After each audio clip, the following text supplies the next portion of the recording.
I love that song, Whisper Words of Wisdom, and we let it be. That just kind of takes us right into the moment, knowing it only takes one. It only takes one to do so much of what we are called here to set forth to do. As Reverend Ann just said, we are one with the one, and it truly only takes one. So I want to start this morning with a story. And this story is about a Persian star. And she shined just so brightly that she has been remembered for over 2,500 years, maybe longer if those of you are Bible scholars. But this story is told time and time again throughout history, and it's become a part of our underlying history, and there's so much beautiful artistic interpretation in it. In fact, I would call it a Cinderella story for the ages. It is a story filled with imagery. It is about love. It is about intrigue. It is about loyalty. And it is about destiny. It's a story of a young orphaned girl taken by her scholarly uncle at a young age to the eye of the king. And he catches her with just a glimpse, and she becomes queen. She rose from what we might call the dust to prominence and power at just the right time. And where it cannot be denied, the Spirit of God was at work. And throughout this entire piece of Scripture, the name God was never mentioned. But the book was all about the essence and the presence of God. The power of God, the dominion and sovereignty that was at work, and it speaks to the essence of all that is divine love, all that is divine wisdom, and where perhaps it takes only one.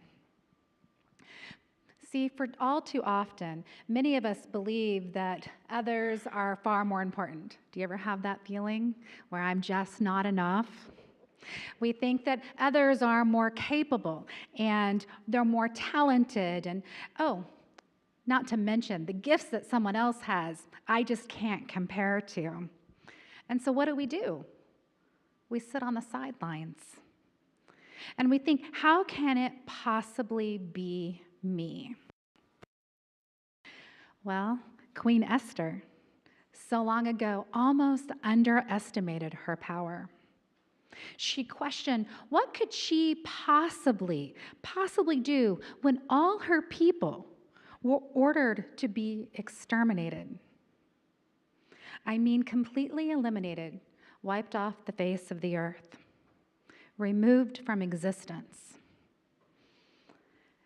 And she shows us, believe it or not, one person can make a difference. One person. Esther's uncle Mordecai, metaphysically, he is a spiritual interpretation of being victorious for truth, as a spiritual power working within each soul for redemption. And he realized that Esther alone could quite possibly be the key to her husband's heart. So Mordecai appeals to Esther's conscience, and he asks her to listen to this plea.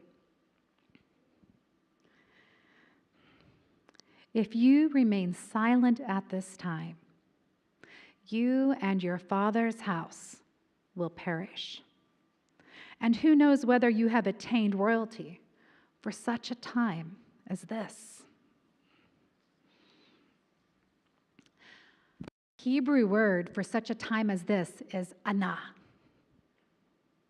It literally means to speak out or cry out or to testify, to speak the truth. Mordecai was asking Esther to speak her mind and, in essence, to risk her life, all for the sake of her people.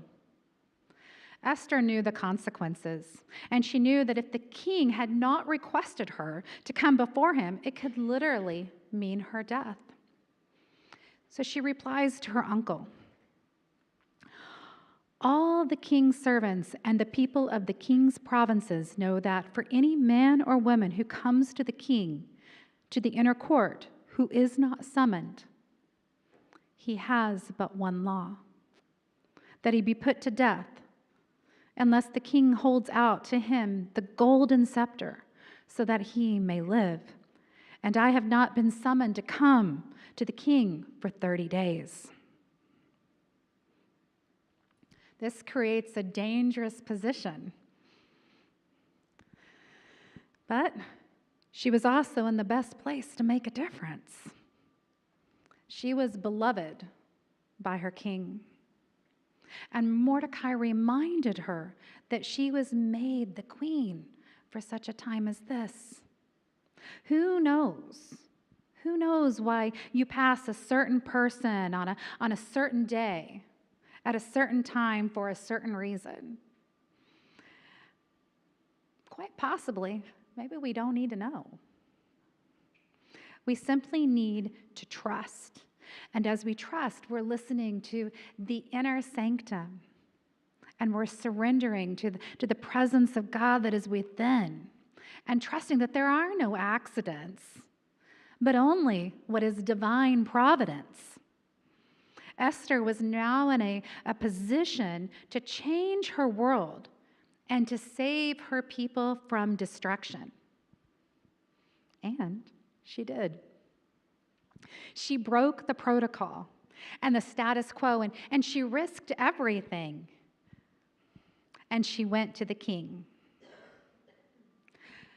Her voice would save a nation, as she said, "If I perish, then I will perish." This, to me, is an amazing act of courage, and it was a demonstration of love. Esther metaphysically means the power of spiritual love. It is the harmonizing power of love. Charles Fillmore calls this kind of divine love, it's like the glue that binds us together. This is what sets her apart from others. It's from this place of loyalty and courage steeped deep in love, where we too can set ourselves apart. It is where we step into love. Would you be able to do this, to stand up knowing you were the only one standing for what was right? That's what Esther's story is calling us out to be, to know that we can use the power of one to change our world. And how do we do this? We start by just listening, being aware, opening to our personal awakenings. And it may look different for each of us. Esther feels the circumstances. I can only imagine how that might feel of like closing in around me and trying to avoid it and letting go and saying that this doesn't affect me directly. But she can't. The temptation was to simply remain silent and to blend in with everyone all around her, to distance herself from her people, from her true identity. And yet, in the heart's calling, we know we can't do this. We cannot ignore our inner calling. We must, as we started out at the very beginning of service, honor that there are no chains that can bind us. We are free. We are unlimited. We must answer our calling. The Apostle Paul reminds us in Romans to not be conformed to the world, but be transformed by the renewing of our minds. It is in our actions that we are steeped in this love. We're grounded and we are rooted, and we find the courage to discover our calling in the midst of all crises. Because in the middle of it all, God is. In the appearances of whatever is happening, God is. Secondly, we use our fear to practice our faith and take action. Esther realizes her unique calling in this life. If she goes to the king, she may die. And her options appear to be limited. And there is nothing like an ultimatum to clear things up. But Esther took the time to pray. And one of my favorite authors, Khalil Gibran, says, prayer is an expansion of oneself into the living ether. She took the time to pray, to connect with Source. And as she listened to what was hers to do, she began to fast. And she prayed. And she asked her God, her understanding of God, to embody her and to help her allow herself as the only one to become the majority. Charles Fillmore in The Revealing Word said, fasting, it implies a denial of sensuous and selfishness. It is necessary to dissolve all selfish desires and love before it can be used to soften the imperious will. Pure, unselfish love is the greatest power in the world, and all opposition comes to naught. When the power of love is given, expression through will and wisdom. So by fasting, she let go of those chains that bind her. She let go of fear. And in that prayer of expanding herself into what is the living ether, she allowed the God of her being to work in, through, and as her. She rooted herself where she stood and allowed the courage and the voice. I can even imagine, there are those moments, I've been there myself, where I don't know what I'm going to say, but she allowed the God of her being to be the voice, to be the wisdom, to be the spoken word. Her fear was legitimate. It caused her to question and approach with caution. You know, we are spiritual beings living a human experience. And notice how I put that in order. We are spiritual beings first, and we are living a human experience. And as she approached with caution her spiritual practices of prayer, she approached her husband with courage. What does love do? How does love respond? Love responds with love. He stopped, he listened, and he ended the order of execution of thousands of her people. One person, one place, one chance. So the lesson from Esther is that each of us is in a particular place for a particular reason. Now, not all of us are going to get an ultimatum like that. Not all of us are going to say that you alone can save your people. But yet when we speak from that place of dominion and authority, when we speak from the power of power, and when we move our body in an action of divine love and allow the Spirit of God to work in, through, and as us in all of our actions and in all of our deeds, we are showing up for a time such as this. It was just a few weeks ago, I was on my way home from church, and I saw an accident.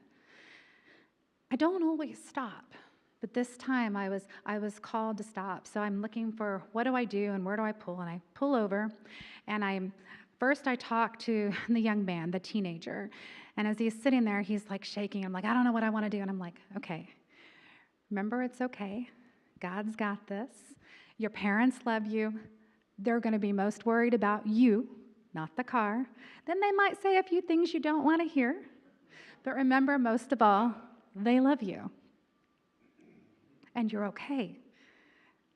And this happens. And this is a lesson that you can take with you forward. And then I stepped over to the next car, is what the young man hit. And I'm talking to the gentleman, and he's fumbling out of the car, and I help him get his wife out of his car.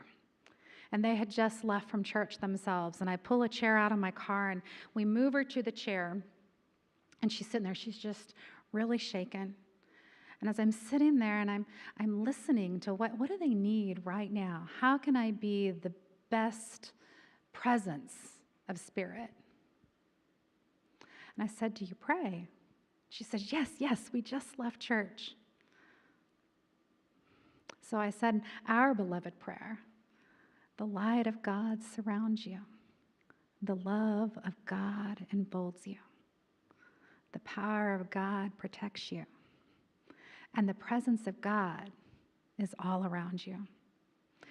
Wherever you are, God is. I believe in that moment, I was chosen for such a time as this. In that moment, I got to be present with a young man who had never been in an accident before, who could have very well been my son. He was just 20 years old. I was present for a couple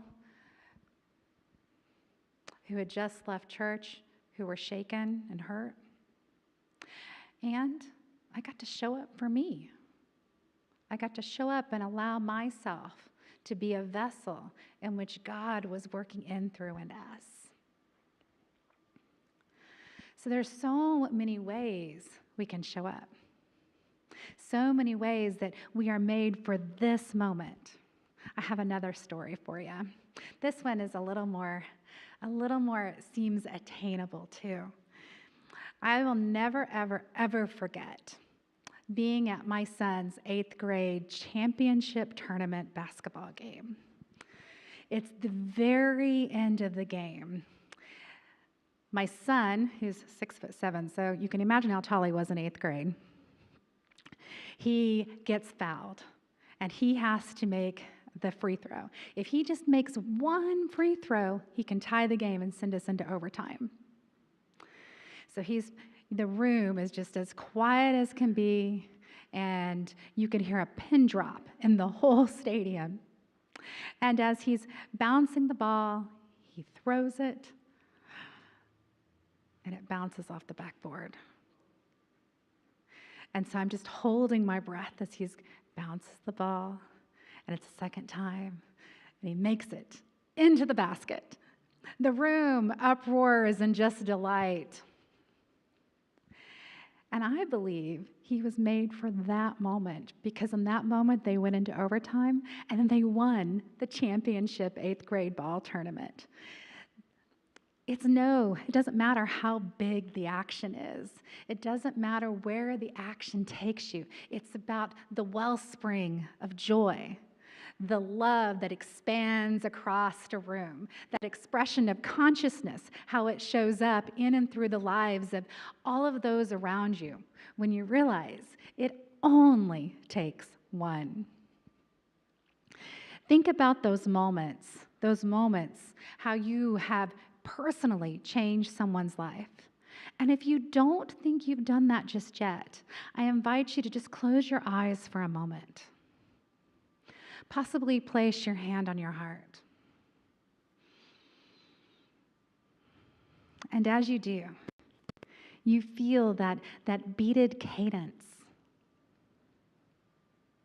that presence of God that is within you, expressing now. For you are truly made for such a time as this. You are the Christ in action, present here and now.